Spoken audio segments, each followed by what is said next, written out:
Hi guys and welcome back to the Mighty Blues. My name is of course Cameron. Welcome back today to another video. It is going to be a weekly news roundup. We haven't done one of these in a while and I want to apologise for that. We used to sit down every week and just go through all of the latest Everton news and rumours and information and stuff, and then, more recently I've been sitting down, daily if there's any breaking news or just been doing the news as and when it happens really, and therefore when it comes to a Friday there's not really much to speak about, because if it's worth speaking about really, I've already spoken about it in the days before. But there's a little bit of news this week, so I thought, we'll sit down, we'll go through it, we'll talk over it, we'll give my opinion on it, and we'll just sort of, we'll get back to the days where we used to do a weekly news roundup every Friday and just cover pretty much everything Everton really. We're not going to be talking about too many transfer rumours. There is a couple of transfer rumours in here, but there's not many. Obviously we did do the Talking Rubbish transfer show on Wednesday, in which we talked about Gareth Bale, Sergio Aguero, Ivan Toney, all of that good stuff. So if you haven't checked that out,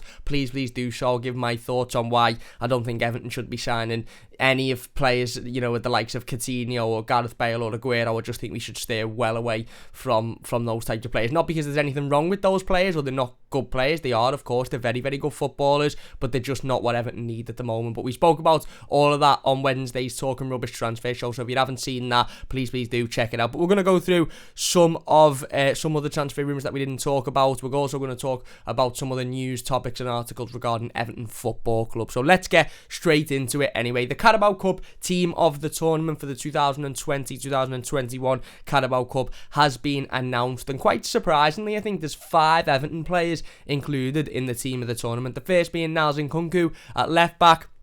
You then go into the midfield and you've got Gylfi Sigurdsson and Bernard, and then Richarlison and Dominic Calvert-Lewin as the front sort of two. Well, I think it's in a 4-3-3 formation or something like that, but 5 Everton players included in the Carabao Cup team of the tournament for the 2020-2021 Carabao Cup, which I was a little bit surprised about, considering Everton finished in the quarterfinals of the Carabao Cup and had a relatively decent tournament, don't get me wrong, but I'm not really a fan of, this saying of, we've had a good cut run, or if we finish in the quarterfinals, it's a good cut run. It's not. It's absolutely not a good cut run. It's only a good cut run if you win the cup at the end of it. I'm not one of these who says, would you take 5th and 2 good cut runs? Well, if 2 good cut runs is winning the FA Cup and the Carabao Cup, then absolutely. If it's not, then they're not a good cut run, because ultimately finishing in the quarterfinal doesn't really mean anything. Well, maybe it does. Maybe it means that the majority of the team of the tournament is taken over by Everton players. Obviously, Niels Nkunku come in to the Everton side, early on in the season for those Carabao Cup fixtures, and to be fair, played really, really well.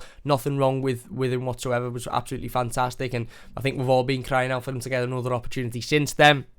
Gylfi Sigurdsson, was picking up goals and assists. Obviously, you had Dominic Calvert-Lewin scored a hat-trick against West Ham United, I believe, early on in the cup. Richarlison had a big part to play in the game against Tottenham.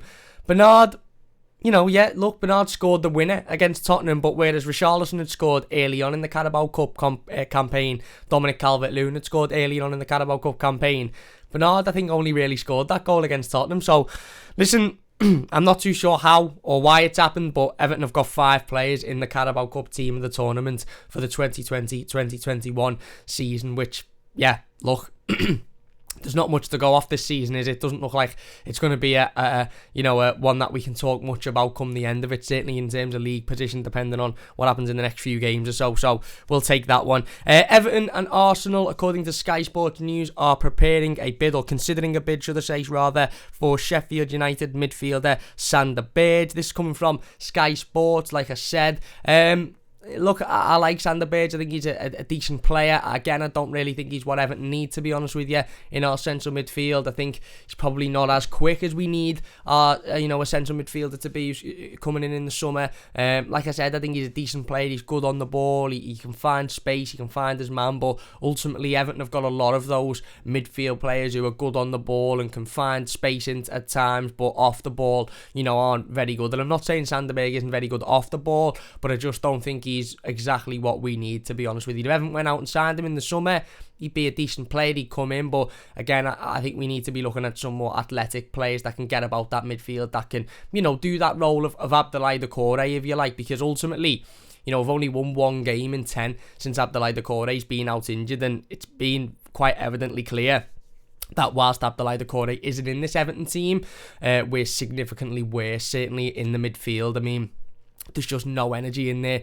whatsoever. So if Everton are targeting a central midfielder in the summer, which I think we should be, I'd like us to go out and target somebody that can come in and replace Abdoulaye Doucouré almost and do that role when he's not there. And I just don't think Sander Berg's that player, to be perfectly honest with you. Good player, don't get me wrong, but again, like I said, I don't think he's the type of player we need to be targeting in the summer. That is coming from Sky Sport, and is that Everton and Arsenal are considering a bid for Sheffield United midfielder Sander Berge. Luca Digne has had an interview with EvertonFC.com over the last 24 hours or so, and he has been talking about Everton, he's been talking about our aspirations, he's been talking about how happy he is at the football club. He previously likened his relationship with Everton to a perfect marriage. That was when he signed his new long-term contract back in October. But he has been talking again about the club. He is set to make his 25th Premier League appearance, or Premier League start, of this season if he starts against West Ham United on Sunday. He has said that sometimes when you feel very good in a club, it is like a wedding. It is part of your life. You give a lot to the club and the club gives a lot to you. I feel like I am at home, and it was like this from the day I signed. Our goal is to be in Europe next season, and if we do everything right, we can achieve that. It is really important for the players and the supporters. Our fans are amazing. They are still sending a lot of messages. You can see how much they want Europe, and it is the same for us. He also went on to talk about West Ham. He said West Ham are doing well and deserve to be in this position. It is like a final because we have the same goals at the end of the season. Talking about Everton and West Ham, of course. He said we have to win the final 5 games, and this one is really important. We are really compact away. Now we have to stay more focused at home. It is not an excuse, but it is difficult to play at home without the fans. They do an amazing job for us like a 12th man. It is not easy, but it is the same for all teams this year. We have to do better and be more focused in every situation. He then went on to mention Seamus Coleman. He was talking about captaincy and captain in Everton Football Club.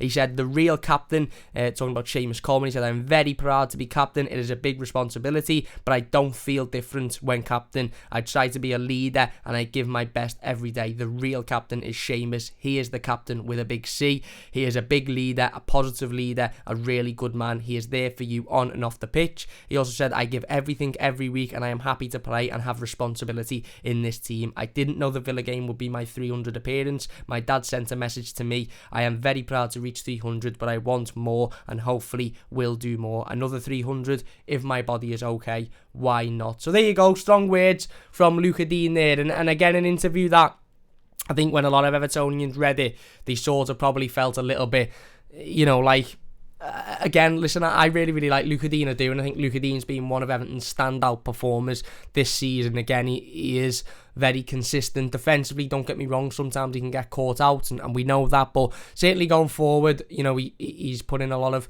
really good balls into dangerous areas. He's got a lot of assists, and ultimately, I think he's got more assists than any other defender in the Premier League this season, or he's certainly up there, I think, with Aaron Cresswell at West Ham United, ironically.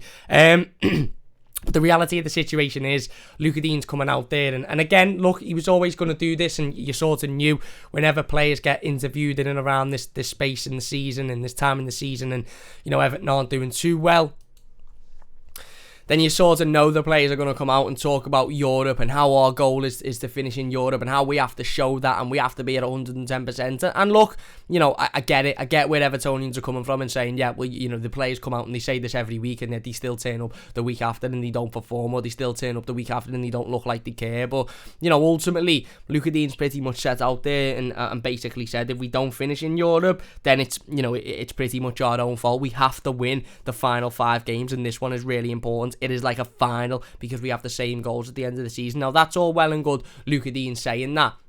And it's all well and good Luca Digne turning up on Sunday and putting in an absolutely fantastic performance and treating it like a final and treating it like a game that we absolutely must win. But everybody else has to turn up and everybody else has to do the same. And hopefully Luca Digne, talking about his leadership in the club, talking about his responsibility in the team, hopefully he goes into that dressing room, on Sunday before the game, or even now, tonight, tomorrow afternoon, throughout the rest of the week, and reiterates that message to the rest of the squad that Sunday is a final against West Ham. If we don't win on Sunday, then Europe is completely and utterly out the window. Europe might be completely and utterly out the window now, but if we don't win on Sunday, then it's absolutely definitely out the window, because West Ham are one of those teams that are sort of, I'd say, direct competition for Everton for the European places this season, and if they win, then they go another 3 points ahead of us, and it will be pretty much done and dusted, and ultimately, look, again, I've got no real confidence with us playing Sheffield United at home the week after either. So,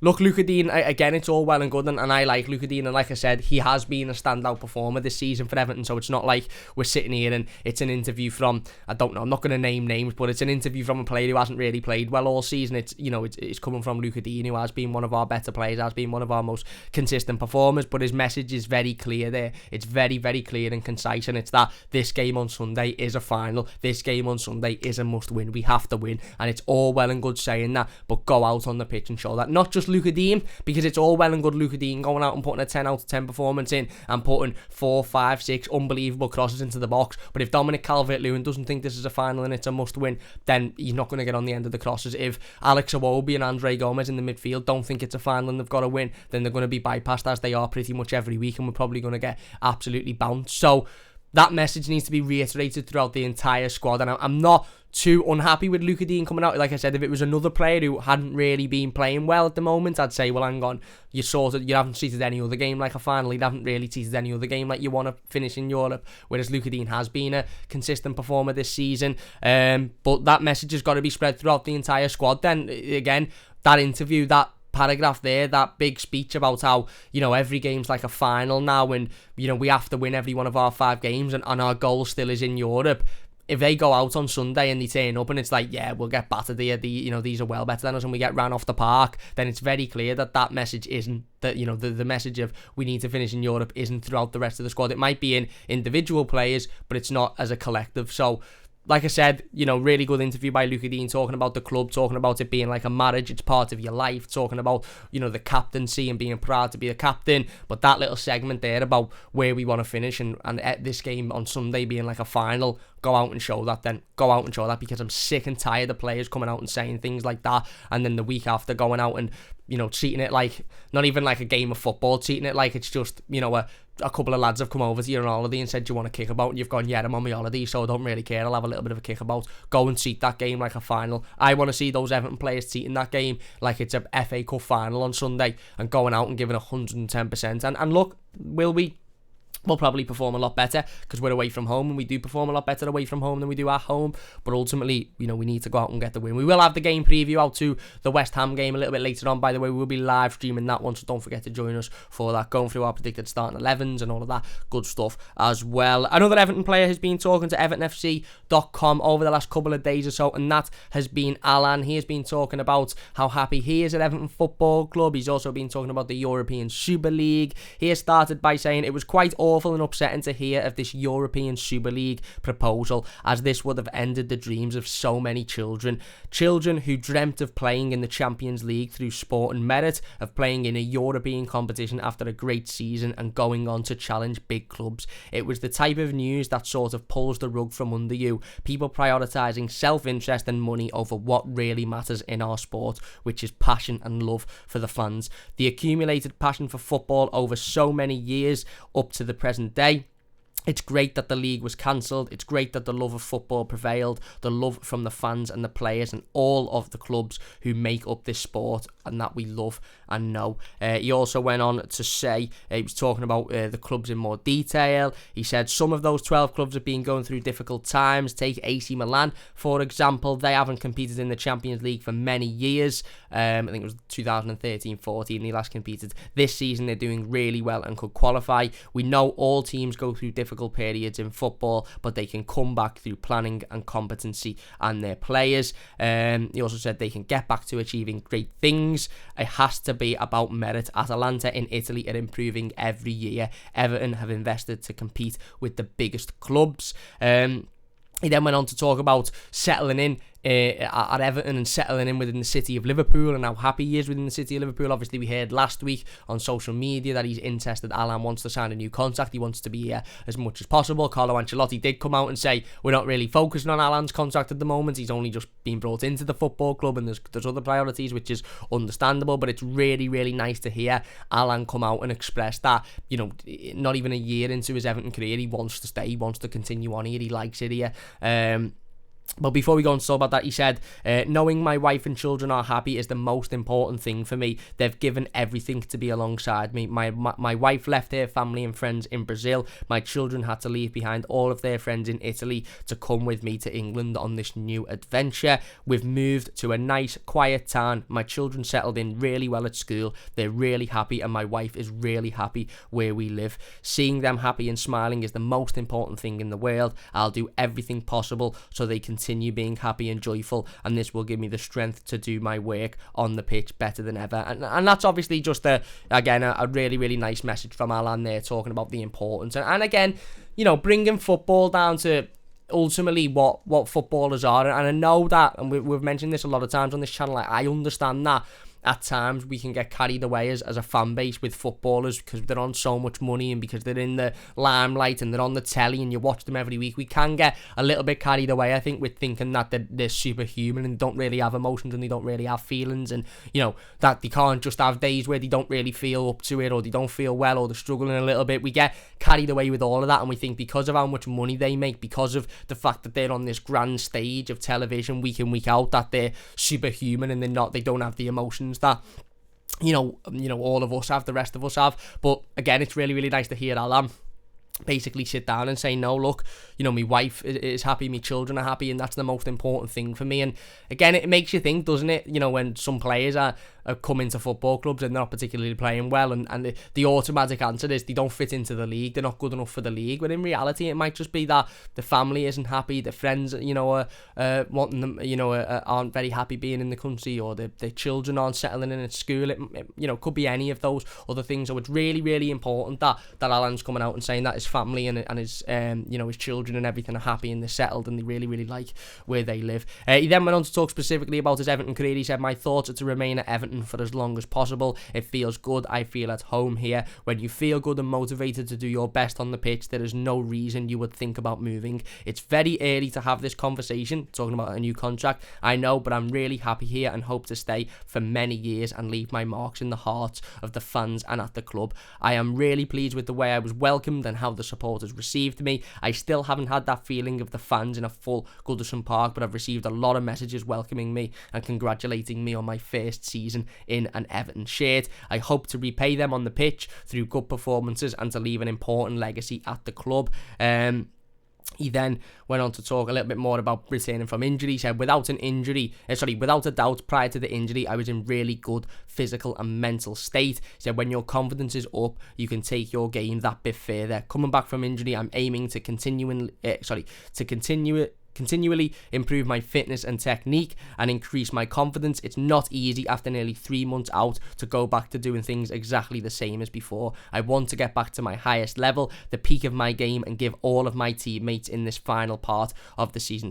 Give all of my teammates help in this final part of the season. I've adapted very well to both English football and the team style of play, but I can do even better, and so can the team. I think we need to constantly improve. I could attribute more assists, and it's always good to be getting 3 to 5 goals of my own per season. I'm happy with my performances, helping the team defensively, but who knows, maybe in the coming games or in the future I can make some attacking contributions too. And yeah, like I said, Alan again pretty much coming out himself there and saying, whilst, again, it's a very, very honest interview by Alan, and I really, really respect that, because he's not coming out and saying, I think I've had a really, really good season and this, that and the other. He's basically come out and said, look, before the injury, I was in really good physical and a mental state. And then after the injury, it all sort of changes, because you go from playing football week in, week out, training day in, day out, to being out for, let's not forget, Alan wasn't out for a week or 2 weeks or a few days. Alan was out for 2 to 3 months. He had a serious injury, especially,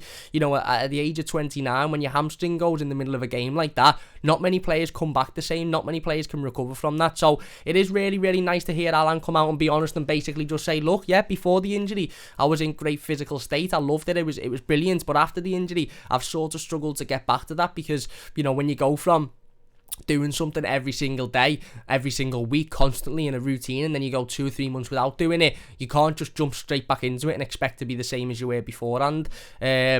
And again, it's really, really honest interview from Alan, and also very honest in the fact that he's coming out and saying, I want to contribute more going forward. It's all well and good doing the defensive work. Well, it's all well and good defending and helping out the defenders, but I want to contribute with 3 to 5 goals a season, which I think we'd all be very, very happy with. He wants to contribute with more assists per season as well. So, listen, I'm very, very happy with that interview by Alan. I really, really am. I think it's a top interview. In regards to Alan this season, yeah, look, again, like I said, I agree with him. Really, prior to the injury, he was absolutely fantastic. He was about the pitch. He was getting around. He was picking the ball up. I think Alan recently has struggled because he hasn't had the legs around him. Look, Alan's a very, very good footballer. He picks the ball up. He intercepts play. He makes the challenges. He gets in people's faces. But he's not a player that's going to be running around the pitch constantly, who's going to have the athleticism to constantly get about the pitch, throw tackles in, cover every blade of grass. Really, that's why I think Everton brought in Abdoulaye Doucouré to sit next to him and to do that job alongside Alan.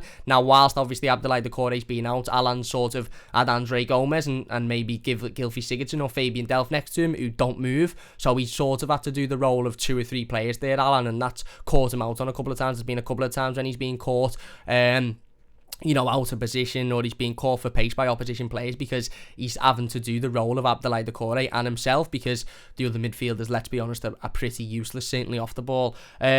So I do feel a little bit for Alan in that sense. He hasn't been as good since he's returned from injury than he was beforehand, but I've got every faith that when Abdoulaye Doucouré returns from injury and he's 100% fit and you've got Alan 100% fit, I think the pair of them will reignite that partnership that they had at the start of the season when they were absolutely excellent. So very honest interview by Alan there. Same with Luca Dean. Brilliant to hear that he's settled into the football club. Brilliant to hear that he's eager signing a new deal as well, even though he's not even been here a year yet. But yeah, look, I'm not under any illusion. Alan has to improve. Luca Dean has to improve. The whole squad have to improve. I'm not going to sit here and say, oh yeah, they've made, a couple of players have come out and done a little bit of an interview and spoke, good about the club, so that means everything's forgotten. That means the home record this season's forgotten. No, it absolutely doesn't. We're not stupid. You can't pull the wool over our eyes. Certainly with Luca Dean saying, oh yeah, every game's like a final for us. That's fine, and he's been a very consistent player this season. That's great.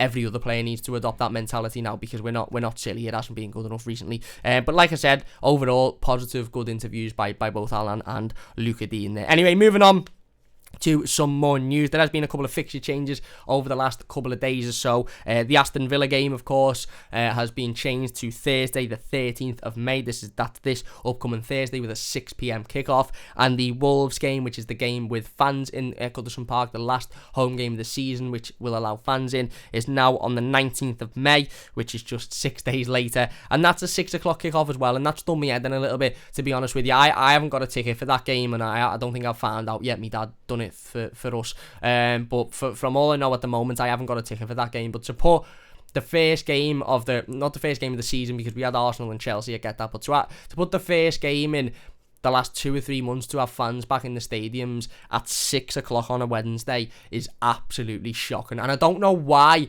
the Premier League or the FA, whoever does these fixtures, I don't know why Everton just bend over and say, yeah, we'll have that. Yeah, that's all right, we'll do that. Everton should have come out and gone, no, we're not playing a first game with fans back in the stadium on a Wednesday at 6 o'clock, knowing full well that even those small minority of fans that are lucky enough to get a ticket, there's probably going to be a lot of them that go, well, I can't go because I work till 5 and I'm an hour away, or I work till 6 and I can't get there. Why is the first game back with fans in, the last home game of the season, why is it at a time when, everybody knows that the majority of people that are going to be wanting to go to the game will be working until around 5 or 6? It's a Wednesday afternoon. It's not like it's a Saturday at 6 o'clock. Not like it's a Sunday at 6 o'clock.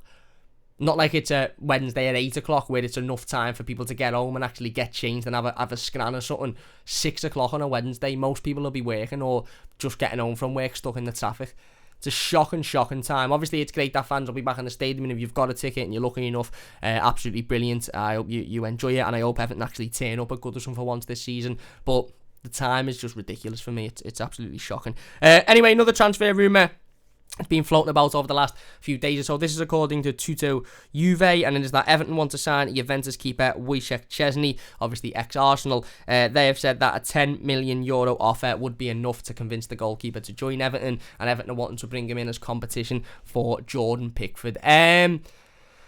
I'm not too believing of this one, to be perfectly honest with you. I think, again, journalists and publications know that Everton need a goalkeeper in the summer. They know that, Robin Olsen still hasn't signed, or still, there's still no solid evidence that Robin Olsen will sign on a permanent contract. He's come out and said he wants to, and the club have come out and said they want to keep him, but there's not, at the moment, it's merely that. So, again, it's very, very easy at the moment to link Everton with goalkeepers, because it's clear that we need a goalkeeper in the summer. That's true. We talk about right back, right winger, central midfielder. We know we need all of that, but we also need a goalkeeper.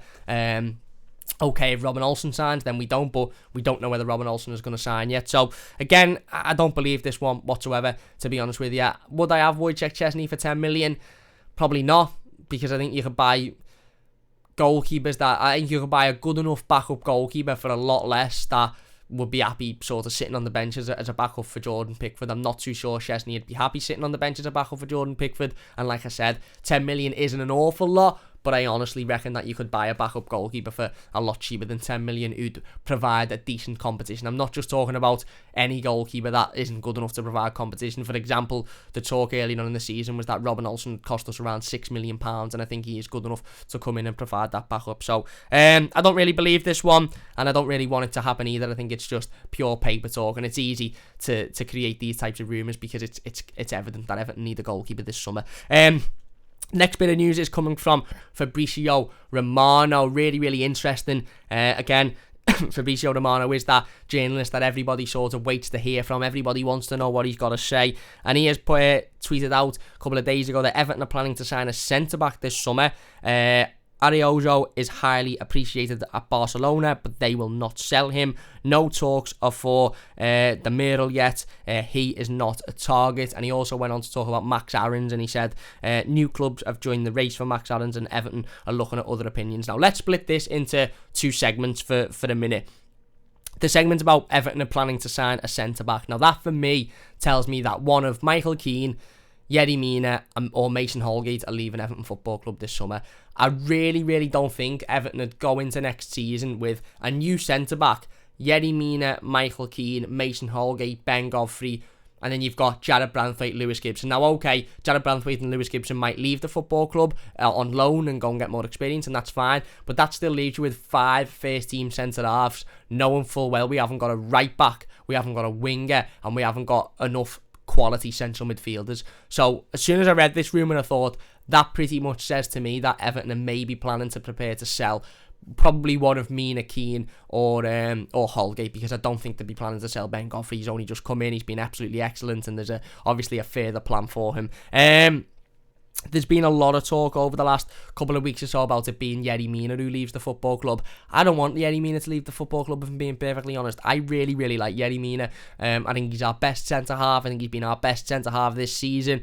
He's big, he's physical, and Yerry Mina's the only centre-half at Everton who isn't really afraid to get himself into a little bit of a fight. He isn't really afraid to throw himself about, get himself physical, put himself in dangerous positions, and I think that quality is absolutely needed, because we've seen, again, over the last couple of weeks, whilst Yerry Mina's been out injured, that none of the other centre-halves, really, maybe with the exception of Ben Godfrey, but certainly not Mason Holgate or Michael Keane, like the physical element of football. They don't like throwing themselves in dangerous areas. They don't rough up centre-halves. We saw that with the Aston Villa game, centre-forward, sorry, we saw that with the Aston Villa game. Ollie Watkins had a field day against Ben Godfrey as well. He had an absolute field day. If Yerry Mina was on that pitch, he'd have kept tight to Ollie Watkins, he'd have given him a little bit of a kick, he'd have made it physical, he'd have made Ollie Watkins think, I've got a difficult afternoon in for me here.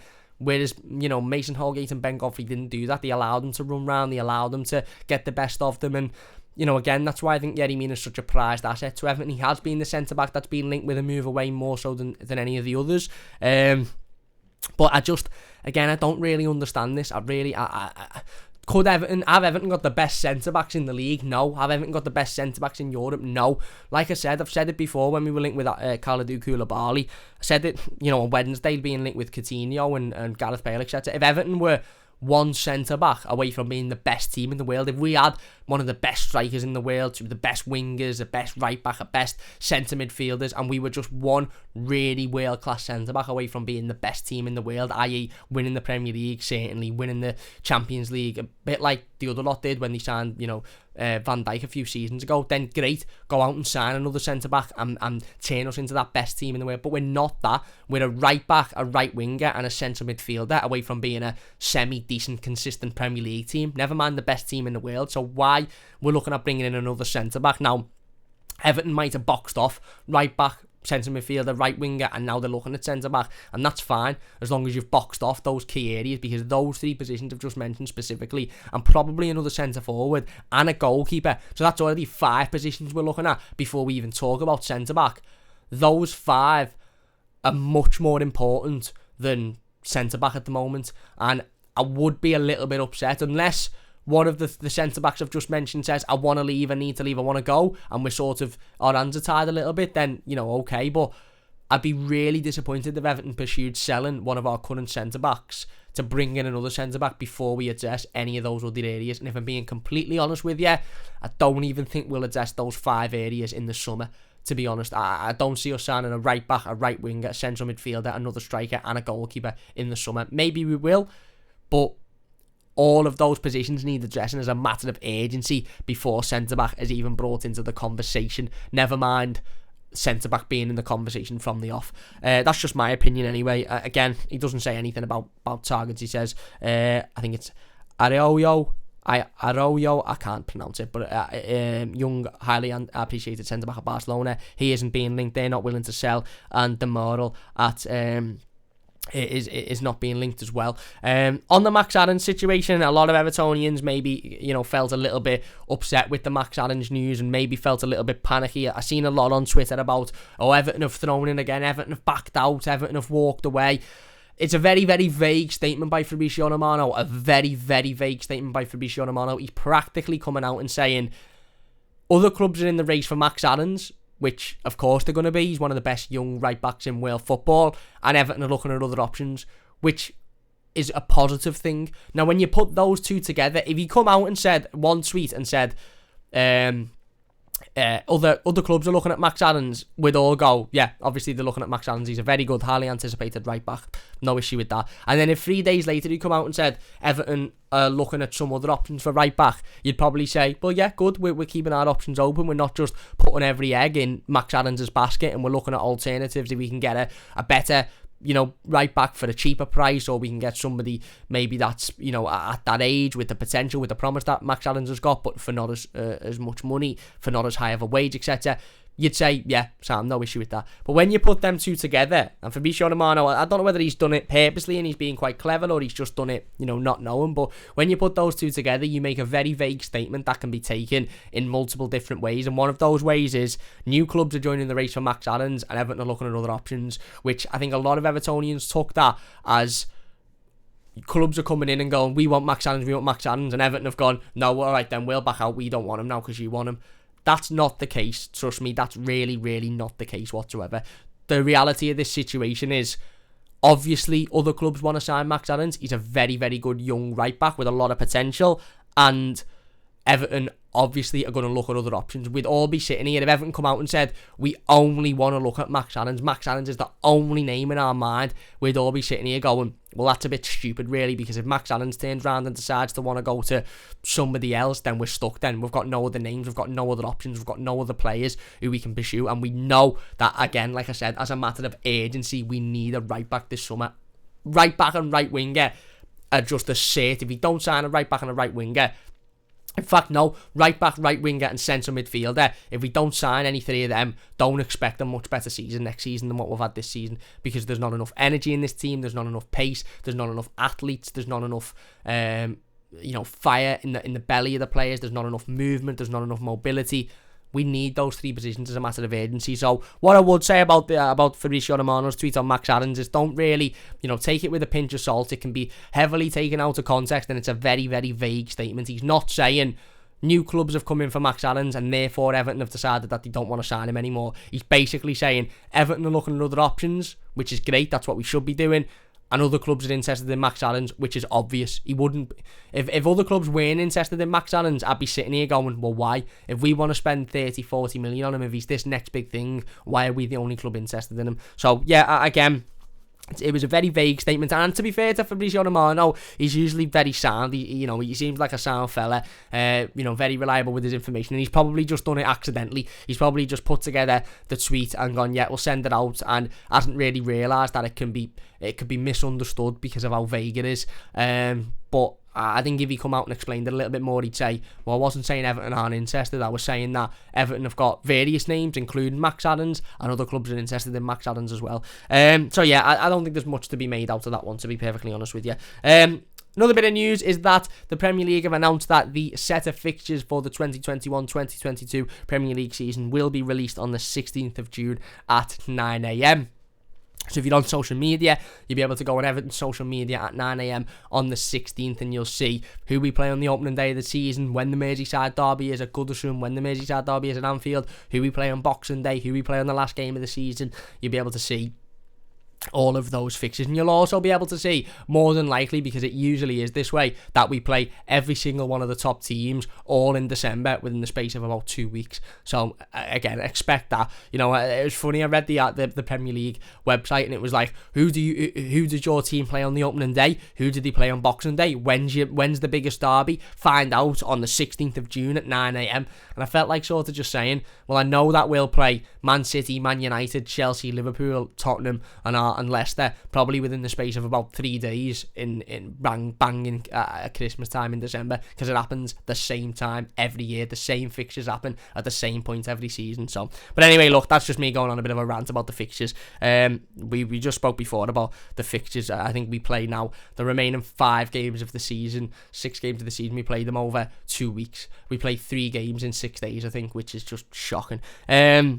But yeah, that's the latest news on next season's fixtures. Everton under-23s play their last game of the season tonight against Southampton. That is at home. It's at 7 p.m. kickoff, and it is on Everton's YouTube channel, so you can go and watch over there. 7 p.m. kickoff. Go and watch the under-23s in their last game of the season. They hope to end the season strongly with a big win against Southampton. Again, like I said, 7 p.m. kickoff. And it is live streamed on Everton's official YouTube channel. And then Everton women are away to Manchester United on Sunday. That is a 2:30 p.m. kickoff, and that is their final game of the campaign as well. They have got a cup game coming up, I believe, against Chelsea away from home. So look out for that one. But that is their final game of their season as well. Everton women playing Manchester United away. Go and check that out. Go and support. Everton women. We're all Everton at the end of the day. We all support Everton, and It'd be really good if people could go over. 2:30 kickoff on Sunday, like I said. But anyway, that is going to do it for this weekly news roundup. A little bit of a long one, but it's the first one back for a few weeks. Hopefully, we'll be doing a lot more of these. Hopefully, we'll be back next Friday with another one as well, keeping you up to date with all of the latest Everton news and information. Massive thank you for watching. Don't forget to check out the Football News 365 app. Keeps you up to date with all of your latest Everton news, scores, predictions, Premier League table, all of that good stuff as well. So don't forget to check that out. Link is in the description. It's free to download on iTunes, Apple, Android, all of that good stuff, and it massively does help the channel out as well if you could use that link in the description. Big thanks for watching. Join us a little bit later on for the game preview to the West Ham game. We're going to be speaking about my predicted starting 11 and going through the game as well, so don't forget to join us for that one. Massive thanks for watching. Up the toffees, and we'll see you soon on the Mighty Blues.